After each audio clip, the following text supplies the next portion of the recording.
नमस्कार दोस्तों, आपका बहुत बहुत स्वागत है श्री रिचोट चैनल में। मैंने आचार्य प्रशांत साहब की एक पुस्तक पढ़ी। उस पुस्तक में मैंने पढ़ा कि ब्राह्मण शब्द किन के लिए उपयोग किया गया और असल में ब्राह्मण कौन होते हैं। मैंने उसमें पढ़ा कि शूद्र शब्द का प्रयोग किन के लिए किया गया था और आज क्या दशा उसकी हो गई। इसके बाद मेरे हाथ इंटरनेट पे किताब लगी। वो पुस्तक है ब्राह्मण उत्पत्ति मार्तंड। इस बुक में भी मैंने ब्राह्मण शब्द को पढ़ा कि उसकी उत्पत्ति कैसे हुई, 10 प्रकार कैसे हैं उसके, 10 विभिन्न अर्थ कौन कौन से हैं उसके। लेकिन निष्कर्ष यही निकला मेरी नज़र में, मेरी दृष्टि में, कि जो आचार्य प्रशांत साहब की जात पुस्तक है वो बड़े ही सीधे ढंग से आसान शब्दों में आम जनमानस के लिए बहुत ही अच्छी किताब है। डिस्क्रिप्शन में भी मैं इसका लिंक डाल दूंगा, वहाँ से आप इसको ले सकते हैं। अगर 11 रुपये में इतना ज्ञान मिल रहा है, कोई जानकारी मिल रही है, तो वो घाटे का सौदा है नहीं। हम एक बार वीडियो को देख लेते हैं कि आचार्य प्रशांत और ओशो साहब ने ब्राह्मण शब्द के लिए क्या कहा। कोई फर्क नहीं पड़ता कि जन्म से आपकी जाति क्या थी।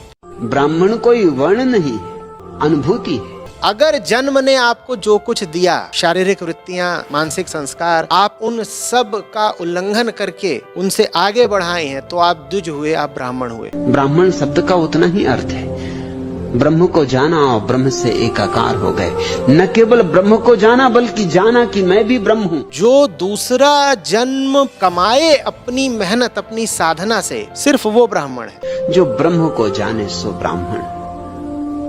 और अगर आप उनसे आगे नहीं बढ़ाए हैं तो बेकार ही अपने आप को ब्राह्मण। जो हरि से एक रूप हो जाए सो हरिजन। और जो भी कोई अपनी मेहनत कर करके अपने अतीत को पूरी तरह त्याग दे, अपने जन्मगत अहंकार और संस्कार को पूरी तरह त्याग दे, एक नया जन्म ही ले ले ब्रह्म रूप में, वो ब्राह्मण कहलाने का अधिकारी है। इसलिए मैं शूद्रों को हरिजन नहीं कहता और ब्राह्मणों को ब्राह्मण नहीं कहता, क्योंकि ब्राह्मण जन्मजात है, जन्मजात ब्राह्मण होता ही नहीं, भले ही उसकी जन्म से जाति कुछ भी रही हो। बुद्ध ब्राह्मण है, यद्यपि जन्म से ब्राह्मण नहीं। तुम दिखा दो अपने 7 पुश्तों की सूची कि देखो वो ब्राह्मण थे, फिर वो ब्राह्मण थे, कि वो ब्राह्मण थे, हम तो सीधे भारद्वाज मुनि के ही वंशज हैं, कुछ नहीं सिद्ध हो जाता कि तुम ब्राह्मण। महावीर ब्राह्मण है, यद्यपि जन्म से ब्राह्मण नहीं। मोहम्मद ब्राह्मण है, यद्यपि जन्म से ब्राह्मण नहीं।